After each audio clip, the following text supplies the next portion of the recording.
Jody, Holland here. I was talking with a friend a little earlier in the day and we were discussing the cost of turnover. I was having trouble really making it stick as to how much turnover costs a person when they don't take it seriously.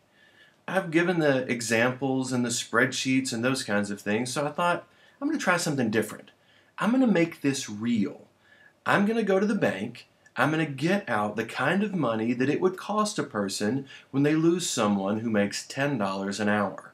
Now keep in mind, when you lose an executive, it's significantly more than that.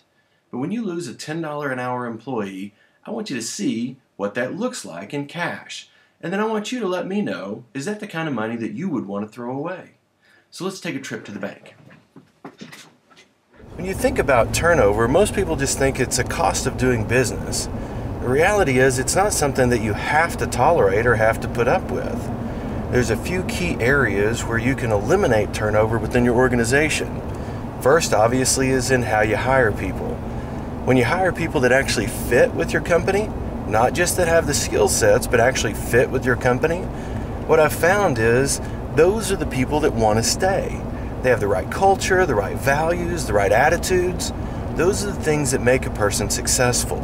When we've asked executives, what do you want in a person? Most of the time, they want somebody that works hard, that shows up, that does what they're supposed to do, that goes out of their way to solve problems, to be creative, and to assist the company in being successful. What they don't want is someone who just shows up for a paycheck. People that just show up for a paycheck drain you. They only give you 20-30% productivity, yet they want 100% of their pay. They're never willing to settle for that much less. When you look at figuring your cost of turnover, the easiest way to do that is to think about first, how many W-2s did you send out last year? When you think about figuring how much your turnover is, what percentage, think about the number of W-2s you sent out last year versus the number of positions that you had.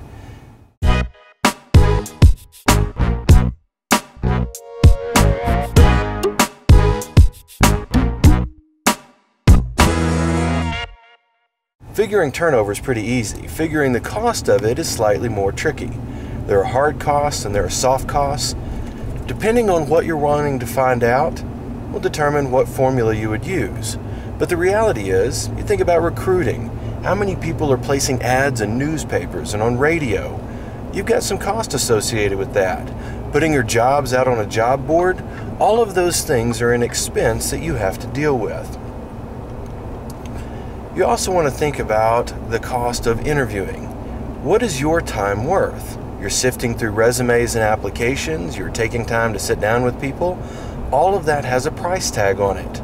When you start figuring up what you actually spend to get someone in the door, it's not that cheap.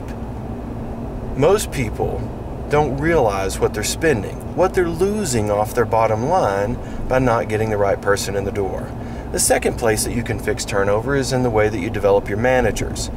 Now, when you think about the development of your managers, most people think, well, they're a manager, they ought to know what they're doing. But let me tell you, there is no management fairy. There's no one out there just automatically granting wisdom to people once they're in charge. It takes a little bit of time and a little bit of training, maybe a whole lot of training depending on the person, to get them to where they need to be. There's some skill sets that you have to watch for. They've got to have the ability to motivate, communicate, understand diversity. They've got to live and lead ethically. They need to know how to solve problems and resolve conflict. They've got to know how to counsel and coach. They have to know how to build a team. There are things that they've got to master in order to be effective as managers. Hey, how's it going, Doug? All right, so you got a second? Yeah, I was just shooting a video while I was driving. Cool. You want how much money? I'm waiting for the money. This actually takes a lot longer than you would think to count that much money. I think they're coming back. Alright, I've gotten the money out of the bank. That took about 20-25 minutes just to make sure that I am who I say I am, even though they know me. And it took a while to count that much money. Headed back to the office, we're going to talk about things. The third place that you can fix turnover problems is in your exit strategies. When people are leaving your organization, there's a lot that you can learn from them to identify what to do better next time. First key is you've got to be open. Don't buy into the excuse of, well, they offered me more money. Let's think about it. We're talking about a $10 an hour employee right now, and that's what we're going to show you, the cost of turnover. But at $10 an hour, there's really not a lot of people out there recruiting them. The reality is they had to apply for another position, they had to interview for that position, and they had to get the job before they were offered more money than what you're currently paying them. So just raising the amount of money that you pay, that's not going to fix your problem. In fact, there's a great YouTube video out there by IBM called Throwing Money at the Problem. It's Sir Arthur and the Knights of the Round Table, and it says, I would like to throw large projectiles worth infinite amounts of money at the sloth. And they say, Consultant Ned, are you saying that you'd like to throw money at the problem? That's exactly right. We don't want to do that. What we want to do is fix the problem so that we don't have to deal with it again in the future. We're going to show you how to do that, but I've got to get the point across of how much this actually is. Exiting now, headed back in the office. All right, I'm back from the bank. I'm in the training room. So let's look at what it looks like to have turnover with a $10 an hour employee. They really do frown on you taking out this kind of money.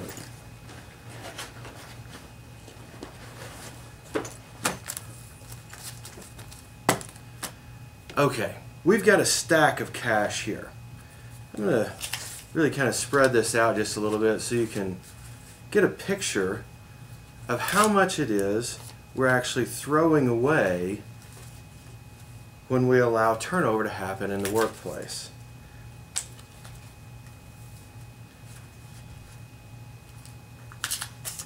This is definitely a lot of cash, wouldn't you say?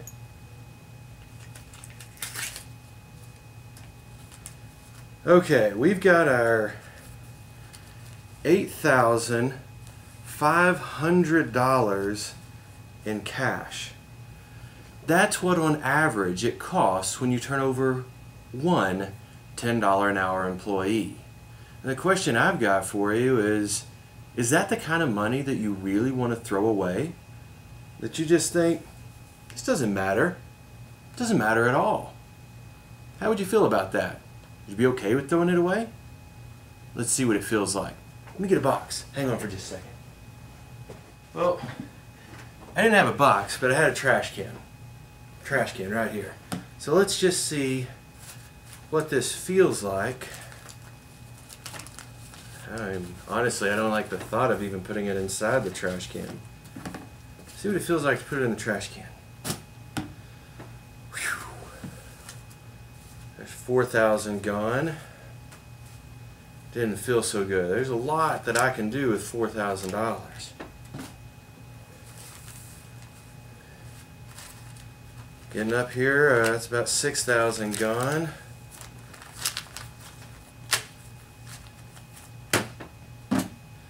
$8,500 in the trash. I don't know about you, but I would really prefer not to throw that kind of cash away. What we can do is we can help you keep your good employees, not hire the wrong ones in the first place, and avoid throwing away $8,500 every time the wrong $10 an hour employee gets hired. If you would like to reduce your turnover, increase your profits, and put that back onto your bottom line, give us a call. You can call us at our office, 806-355-5567, or if someone encouraged you to watch this video, give them a call back. Ask them how they can help you. Headed over to the dumpsters with $8,500 in cash and throw it in. Now, did that feel as bad as you thought? I know I'm freaking out a little bit.